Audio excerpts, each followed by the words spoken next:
3 more massage parlors are shut down. Police suspect the businesses are fronts for human trafficking. America, we just uncovered a massive human trafficking network operating in plain sight in Methuen, Massachusetts. 5 massage parlors, all fronts for forced prostitution and human slavery. Women were being bussed in from New York, New Jersey, forced to live in basements and work 12-hour days, 7 days a week. But here's what's going to make your blood boil. Neighbors were reporting suspicious activity for 2 years before police finally acted.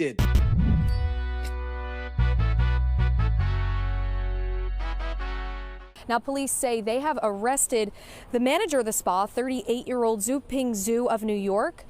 She is accused of human trafficking.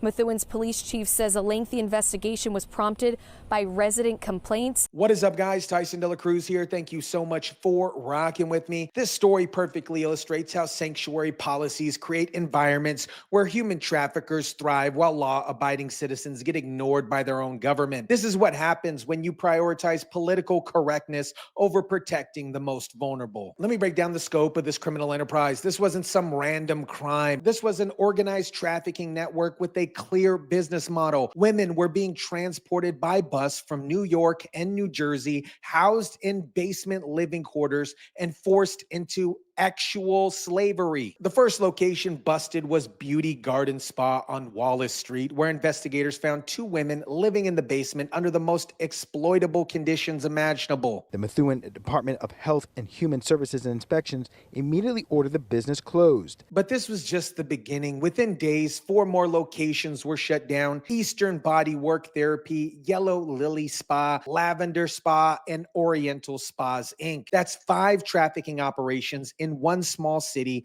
of 50,000 people. Think about those numbers for a second. 3 more day spas are shuttered tonight, the city posting cease and desist notices on the doors at the Yellow Lily Spa and Lavender Spa on Baldwin Street and Oriental Spa Inc. The coordination between these operations was sophisticated. Zhu Ping Zhu from Flushing, New York was managing one location, while they're still hunting down Yi Yu Hung from Brooklyn, who was allegedly managing the other. This crosses state lines with coordination between multiple cities. This is interstate organized crime disguised as massage therapy. You know what else is disturbing? While we're talking about criminals exploiting vulnerable people who can't protect themselves, there's another area where people are getting taken advantage of all the time: Medicare. If you're 65 or older, you know how many people are trying to exploit your situation or put you towards plans that benefit them instead of actually helping you. That is exactly why Chapter is different. Unlike these traffickers who exploit vulnerable women, Chapter connects you with trusted advisors who actually protect your interests,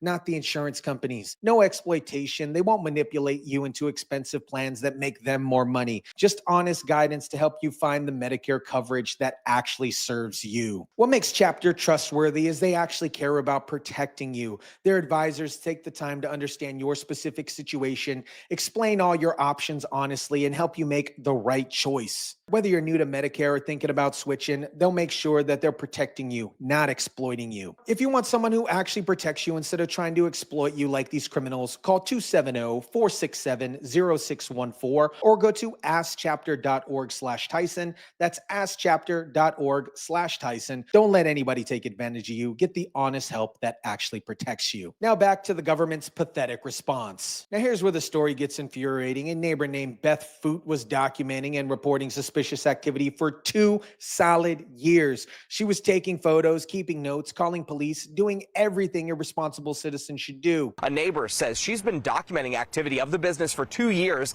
taking notes and pictures. She says buses dropping off women was a regular occurrence, like the bus in this picture. Beth watched buses drop off young women with suitcases. She documented out-of-state cars, bringing supplies and leaving women behind. She saw men of all ages frequenting these locations at all hours of the day, and she reported it all to the police. There were women coming in and out on buses from New York and New Jersey.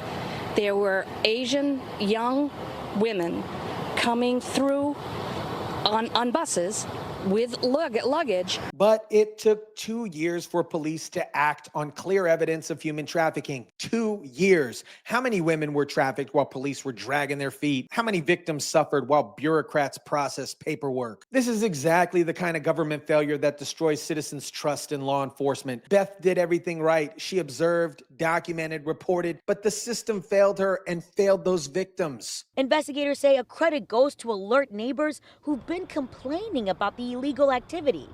The manager of Beauty Garden Spa now faces criminal charges related to trafficking and prostitution. The delayed police response is just part of the problem. These operations were violating multiple codes and regulations that should have been caught during their routine inspections. We're talking about massive regulatory failures across multiple agencies. The city found unlicensed business activity, evidence of unlawful habitation, code violations, unpermitted construction, and unsanitary conditions. How do you miss all this during routine inspections? But they're also identifying very concerning indicators of suspected human trafficking. Commercial spaces were being used for residential purposes in violation of zoning laws. This should have been caught by building inspectors, fire marshals, and the health department. Where was the oversight here? Think about the bureaucracy we have in Massachusetts. You need permits to renovate your bathroom, but human traffickers can convert commercial businesses into living quarters without anybody noticing. This is government incompetence at its finest. The health department finally stepped in and found unlicensed activity and unsanitary conditions. But where were they the past 2 years while neighbors were reporting suspicious activity? Now let's talk about what these women endured, because this isn't some victimless crime that progressives like to pretend prostitution is. These women were transported across multiple state lines, housed in basement quarters, and forced into actual services. They also found computers, phones, and business records that tie into the investigation. The advertisements here were so blatant: friendly, sweet, gorgeous Asian staff asking, "Are you looking for a truly satisfying place?" This wasn't subtle. This was open advertising for sexual services,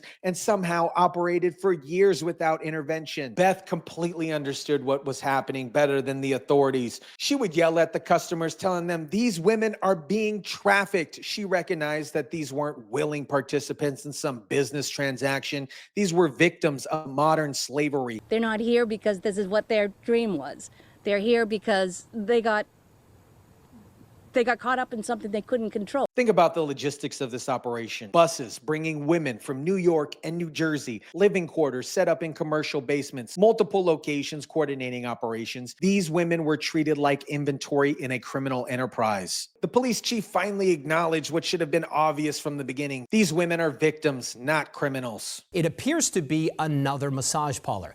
As Paul Burton shows us, 2 women were found living in the basement of another massage parlor over the weekend. This operation reveals the sophisticated nature of modern human trafficking networks. We're not talking about local criminals. We're talking about interstate organized crime with management structures, transportation logistics, and real estate operations. Su Ping Zhu from Flushing, New York was arrested and charged with multiple counts, including human trafficking. But they're still hunting for Yi Yu Hung from Brooklyn, showing this network spans multiple states and cities. And today, the search continues for a suspected co-manager, 36-year-old Yi Yu Hong of Brooklyn.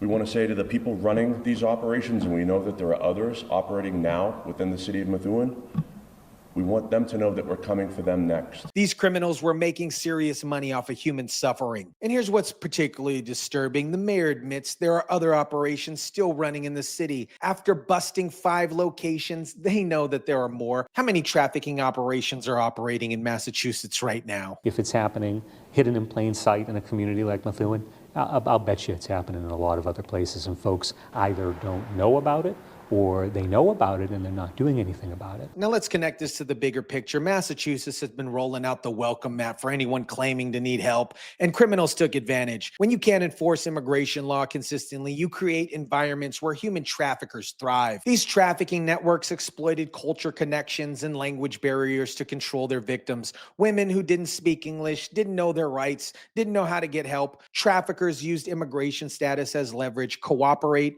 or we'll have you deported. This is is why we need clear immigration enforcement that protects victims while prosecuting criminals. But sanctuary state policies make it harder to investigate these networks because authorities are afraid of being accused of targeting immigrant communities. The criminal networks we're seeing here, Su Ping Zhu, Yi Yung Hung from Brooklyn, these aren't isolated criminals. They're part of established networks in immigrant communities that law enforcement has been hesitant to investigate thoroughly. There was guys coming in here blatantly from 10 o'clock in the morning, 9 o'clock in the morning until 10 o'clock at night. 9 o'clock, I think. But at the end of the day, they didn't worry about being caught. These traffickers basically operated with impunity because they knew the political climate made thorough investigation unlikely. They didn't worry about being caught because sanctuary policies created an environment where immigration-related crimes weren't aggressively prosecuted. Now let's talk about how these trafficking operations destroy communities. When human trafficking networks set up shop in your neighborhood, property values drop, families move away, and legitimate businesses suffer. Beth and her neighbors had to live next to these operations for years. Children's walking to school past human trafficking centers, families dealing with consistent stream of customers, and the knowledge that women were being enslaved in their community. You saw people bringing food, supplies in, and it was pretty blatant. Next up, the city says the conversation needs to focus on the Johns and landlords. The economic impact goes beyond property values. These criminal enterprises don't pay proper taxes, don't follow labor laws, and undercut legitimate businesses. Meanwhile, taxpayers are now funding the investigation, prosecution, and cleanup of the problem that should have stopped years ago. The mayor is finally talking about going after these landlords who enable these operations. Good. Property owners who rent to human traffickers should face serious consequences. But my question is, where was this enforcement 2 years ago? Methuen Mayor DJ Bodywork declaring a war on human trafficking in the city, issuing this warning saying we will identify and apprehend traffickers, shut down every business in Methuen that profits from this evil, and hold landlords accountable if they harbor them. Now here's something that I can actually agree with local authorities on. They're finally talking about going after customers. The police chief says they're planning to bring charges against the Johns, and that's exactly what needs to happen here. No demand, no supply. These trafficking operations exist because there's a market for them. Start arresting the Johns and watch how quickly these operations disappear. Beth was right to shame the customers. She understood that every person walking into these establishments was participating in human trafficking. There should be no shame-free participation in actual slavery. The mayor wants to release all the names of the customers, and I support that completely. These men were participating in human trafficking, and they should face public consequences along with criminal charges. The mayor vowing to also go after landlords and the Johns who perpetuate this criminal activity. I'm all in favor, if I could, take whatever information we gather over time and release all the names. I think they should all be released. America, this story from Methuen exposes everything wrong with how we handle human trafficking in this country. We have sanctuary policies that make investigations difficult. We have regulatory agencies that miss obvious violations. We have police departments that take 2 years to act on clear evidence. And we have a culture that treats prostitution as victimless when it's actually modern slavery. Beth represents what's best about American citizens. She saw something wrong, she documented it, she reported it, and she didn't give up. But the system failed her and failed those victims for 2 years. The good news is that when law enforcement finally acts, they can shut down these operations quickly. 5 trafficking operations busted in 1 week shows what's possible when authorities prioritize victims over politics. And until they start going after the guys that are doing this, we're never going to resolve it. But here's the reality. If Methuen has 5 trafficking operations that we know about, what are we going to find when we start looking seriously in Boston, Springfield, or Worcester? This is just the tip of the iceberg. The message needs to be clear. If you're running a human trafficking operation, if you're renting property to traffickers, if you're buying X from trafficked women, there will be serious consequences. No more looking the other way. No more treating this as a regulatory issue instead of a serious crime. Let me know what you guys think about this. Drop it down in the comment section down below. Smash the like button if you kindly would. Share, subscribe, and as always, guys, I'll catch you on the next one.